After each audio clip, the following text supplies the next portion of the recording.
I read this excerpt in Lady Chatterley's Lover, which is a classic novel, um, and it reflected what I read today in an article about Bill Gates, AI, and the future of mankind.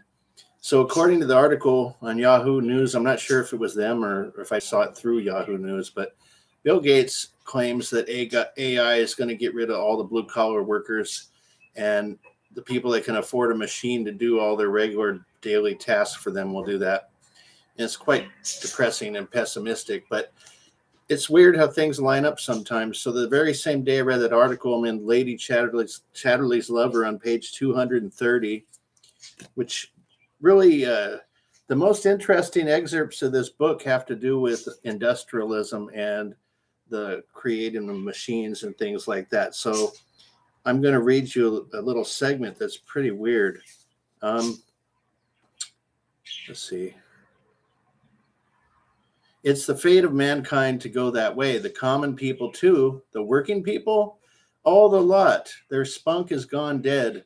Motor cars and cinemas and airplanes suck that last bit out of them. I tell you, every generation breeds a more rabbity generation with India rubber tubing for guts and tin legs and tin faces. Tin people.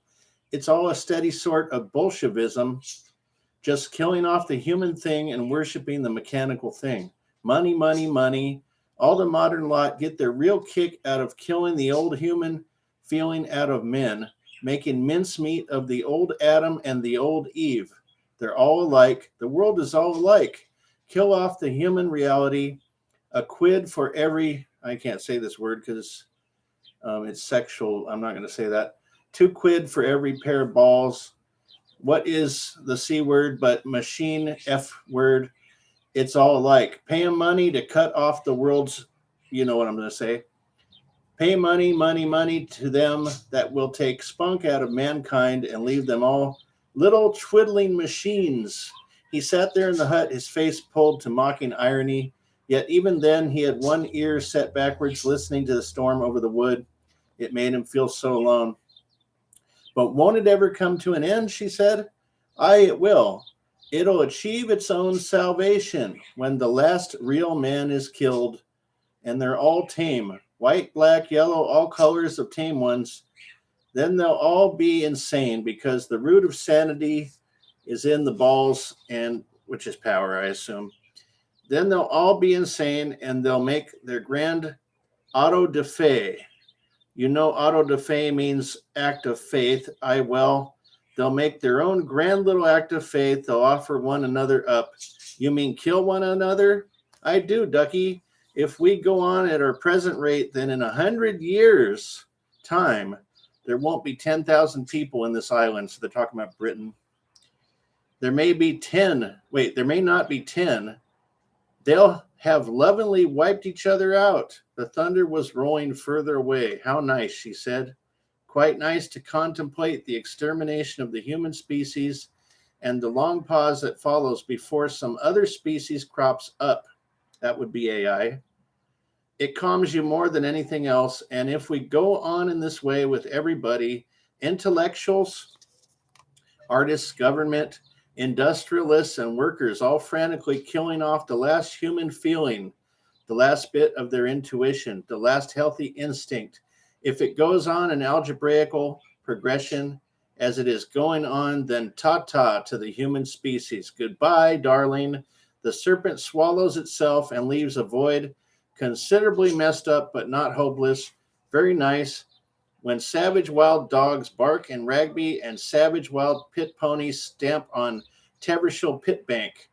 Te Deum la Damas. Connie laughed, but not very happily. Then you ought to be pleased that they are all Bolsheviks, she said. You ought to be pleased that they hurry on towards the end. So I am. I don't stop them because I couldn't if I would. That's pretty depressing, but that was written. Let's see, what was the copyright of this book? I'm not real sure. D.H. Lawrence. Let's see, the early years, 1885 to 1912. So somewhere around, yeah, he died in 1930. 1930. 100 years from 1930 is 2030. And if you look up the 2030 agenda prescribed by the UN and the powers that be, including Bill Gates, which I'm not going to get into a lot of this other theories that are out there. You can look them up. But without a doubt, their goal is to make humans, what's the word? The human system more sustainable, which likely means less people. And I just thought it was very interesting that this book, right around 1930, said in 100 years, which is going to be 2030, that some new species would replace mankind, and they're working on it. And it's going to be coming out shortly, according to Bill Gates. There won't be any blue-collar workers, no jobs, and you can either afford a machine to do your stuff for you, or I suppose you aren't going to be around anymore. Kind of scary stuff that this seemingly innocuous book discusses the human condition and where it's going in 100 years, which is right around the corner.